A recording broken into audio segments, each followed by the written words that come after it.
করবেন। এ পর্যায়ে ডেকে নিচ্ছি বাংলাদেশ কওমি ছাত্র ফোরামের সম্মানিত সভাপতি মাওলানা জামিল সিদ্দিকী। আপনি 2 মিনিটের মধ্যে আপনার বক্তব্য শেষ করবেন অনুগ্রহ করে। ধন্যবাদ।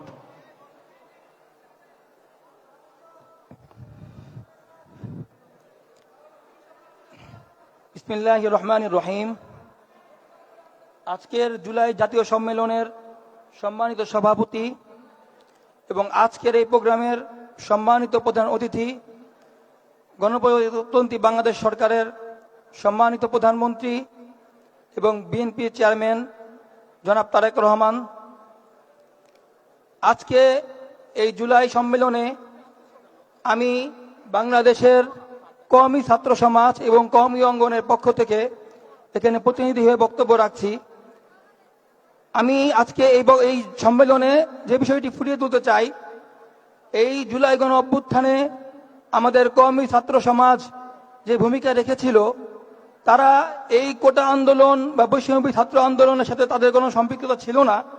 কিন্তু যখন এই আন্দোলন জুলাইয়ের মাঝামাঝি 14 জুলাই রাত্রে যখন ঢাকা বিশ্ববিদ্যালয়ে বিভিন্নভাবে এই আন্দোলনটা ভিন্ন দিকে গেল এবং 15 জুলাই পরবর্তী 16 জুলাই এবং 17-18 জুলাই সহ যে একটা প্রেক্ষাপট তৈরি হয়েছিল, সে সময় আমরা দেখেছি বাংলাদেশের বিভিন্ন মাদ্রাসা থেকে ছাত্ররা স্ব উদ্যোগে এই আন্দোলনে সম্পৃক্ত হয়েছে এবং যারা আন্দোলনে বিভিন্ন জায়গা থেকে তারা ঘরে থাকতে পারছিল না, বিভিন্ন মাদ্রাসায় বিভিন্ন মসজিদে তাদেরকে থাকার ব্যবস্থা করেছে, তাদেরকে বিভিন্নভাবে স্বাস্থ্যসেবা দেওয়া এবং খাবারের ব্যবস্থা করেছে।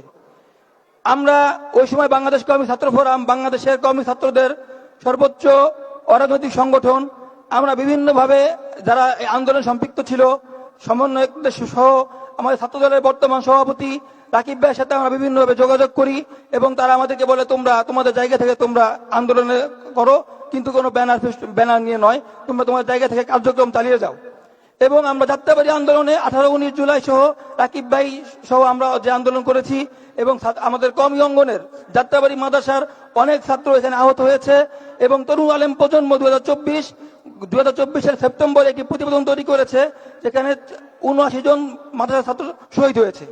তা আমরা আজকে এই সম্মেলন থেকে মাননীয় প্রধানমন্ত্রীর কাছে আমরা আহ্বান জানাবো, কওমি ছাত্রদেরকে এই বৈষম্যহীন বাংলাদেশে তাদেরকেও গুরুত্ব দেওয়া হোক এবং তাদের যে ভূমিকা ছিল সেই ভূমিকাকে একটা রাষ্ট্রীয় স্বীকৃতি দেওয়া হোক এবং তাদেরকে প্রত্যেকটা জায়গায় তাদেরকেও সমভাবে মূল্যায়ন করা হোক।